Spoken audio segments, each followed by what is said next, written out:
I'm going to put out a bench warrant for your arrest. You practice in front of bench. That's my job or my attorney job. I'm sui juris. I'm appropriate person. Okay, Mr. White, I don't know where you read the stuff that you're saying, but it's legal nonsense. I'm a beneficiary and I'm a sovereign. I'm here under fraud, menace, and sir. I'll travel. I don't drive. Okay. I have no contact. Sir, here's what we're doing, Mr. White. All right, today's hearing gets intense. We've got a calm, no-nonsense judge going head-to-head with a very talkative. Sovereign citizen, things go off the rails fast. No matter how clearly the judge explains things, this guy just won't stop talking or listen. In the end, he makes a major mistake, and the judge shuts it down completely. It's a moment that's honestly pretty satisfying to watch. Let me know what you think of how the judge handled it personally. I think he kept his cool and did a great job.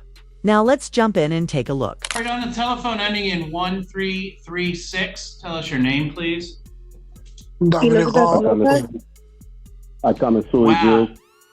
Only one of you actually has that phone number, and the other people are just wrong about what their phone number is. Who's calling ending in 1336? Sui juris and personal persona. I'm Stephen Tyrell White, beneficiary and sovereign. I'm here under fraud, menace, and arrest. Fiduciary Daniel Williams Norbeck.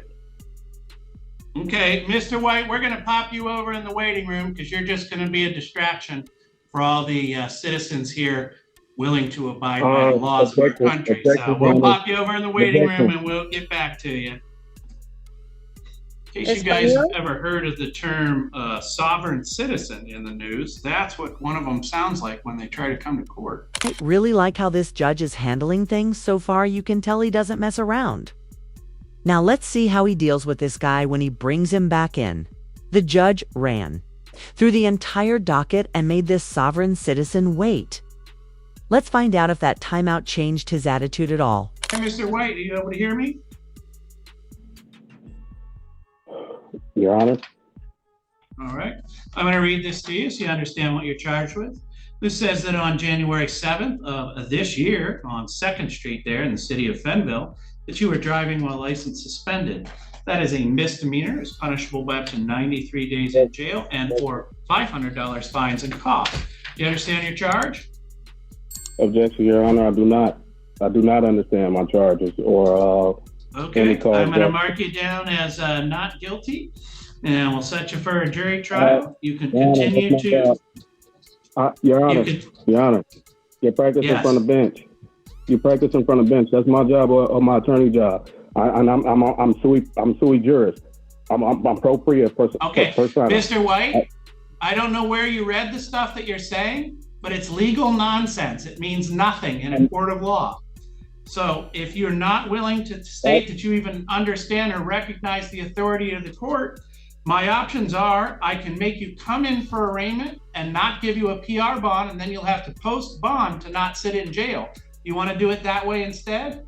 Right now, if I get through arraignment with you, I'll give you a PR bond. Mr. White? I'm asking you a question. What's the question, sir? I'm not arguing with you, Your Honor. I just want you to hear me. Okay, but I don't want to listen for 20 minutes. Go ahead and ask your one question, and we'll start there and see if it's a real question. Am I on the record? Yes. It's not going to take 20 minutes, Your Honor. I give you my word. Well, you said you have a question, sir. What's the question you want to ask? Is this criminal or is it civil? This is criminal, sir. It's punishable by up to 93 days in jail and or $500 fines and costs. Hey, if it's criminal, can I ask to dismiss the charge? Was two separate questions. Let's stay on track. And no, the case doesn't just get dismissed. This is only a hearing, not a trial. You can tell this guy has no clue how court works. He's throwing around legal words, but clearly doesn't understand what he's saying.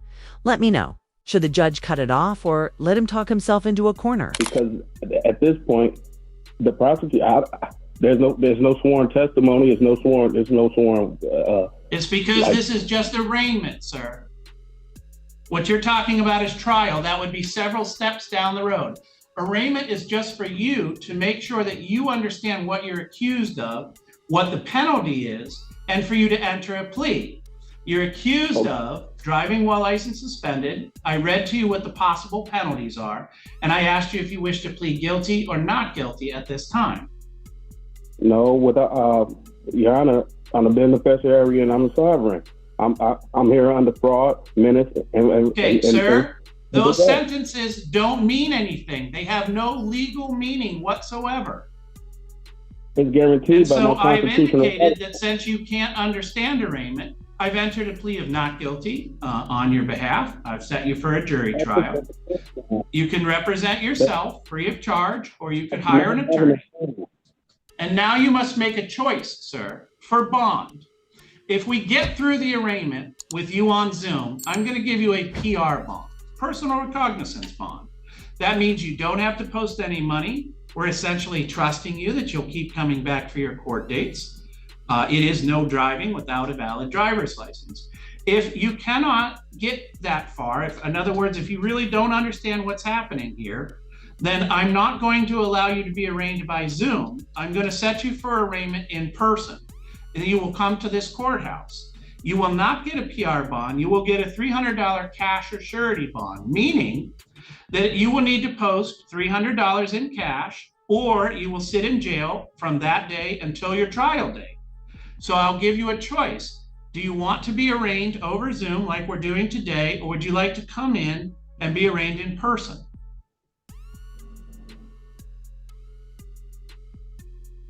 Well, I object to all this, Your Honor, because at this point, I don't even understand the charges. I do not understand the charges. I'm not trying to. That's fine. No, sir, you're allowed to, sir. You're allowed to object, and I understand your sentence that you don't understand the charges. And so I will attempt to work with you for that for a second. I'm going to read the charges to you, okay? This says that it takes place on January 7th of this year. You understand that, right?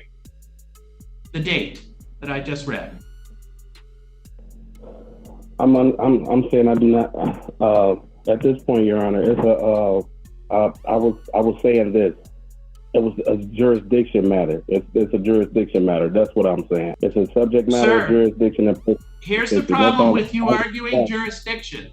I am a lawyer, so I understand what jurisdiction means. I'm not sure you do. This judge really knows what he's doing. He stays calm, focused, and doesn't let any of the usual sovereign citizen nonsense slide.